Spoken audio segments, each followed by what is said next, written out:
राधे राधे दोस्तों, आज के हमारे इस वीडियो में हम आपके लिए भाई बहन के पवित्र त्योहार रक्षाबंधन की एक बहुत ही सुंदर कहानी लेकर आए हैं। एक समय की बात है, किसी नगर में एक साहूकार के 3 बेटे 3 बहुएं रहते थे। साहूकार की सबसे छोटी बहू बहुत सुशील और संस्कारी थी। साथ ही वह भगवान कृष्ण की अनन्य भक्त थी। सावन के महीने में साहूकार की दोनों बहुएं रक्षाबंधन के त्योहार पर अपने अपने पीहर जाने की तैयारी करने लगी। सुबह जल्दी उठकर घर का सारा काम करने लगी तो छोटी बहू ने पूछा, क्या बात है दीदी, आज इतनी जल्दी जल्दी काम क्यों कर रही हो? तो उसकी जेठानियां बोली, कल रक्षाबंधन का त्योहार है, हम सभी को अपने अपने भाई को राखी बांधने अपने पीहर जाना है। तेरा तो कोई भाई नहीं है, तू क्या जाने रक्षाबंधन के त्योहार का महत्व, भाई बहन के रिश्ते का महत्व। छोटी बहू को यह बात बहुत बुरी लगी और वह भगवान श्री कृष्ण की प्रतिमा के समक्ष खड़ी होकर खूब रोई और बोली, यदि मेरा कोई भाई होता तो आज मैं भी अपने पीहर जाती। अगले दिन रक्षाबंधन का त्योहार था।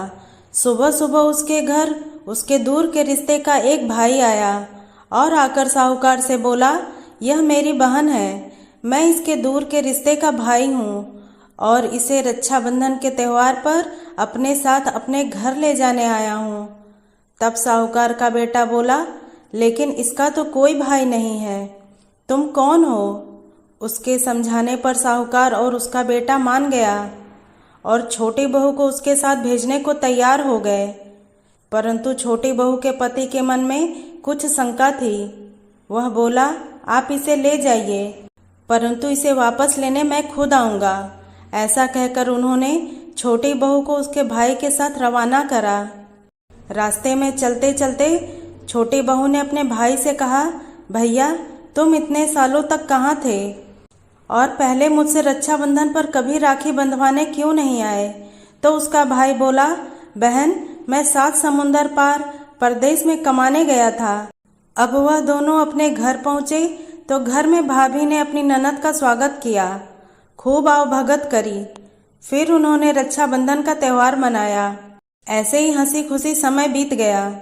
एक दिन छोटी बहू का पति उसे लेने उसके घर आया। महल जैसा घर और ऐसो आराम देखकर वह चकित रह गया। भाई और भाभी ने उसकी खूब आवभगत करी।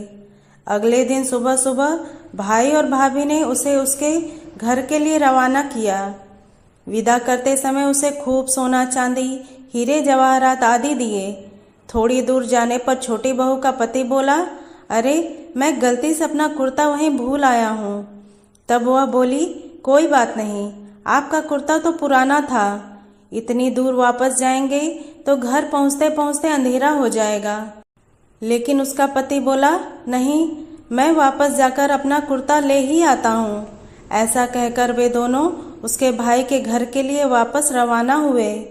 जैसे ही भाई के घर के पास पहुँचे तो वहाँ उन्होंने देखा, भाई के महलनुमा घर की जगह एक पीपल का बड़ा सा पेड़ है और उस पेड़ पर छोटी बहू के पति का कुर्ता टंगा है।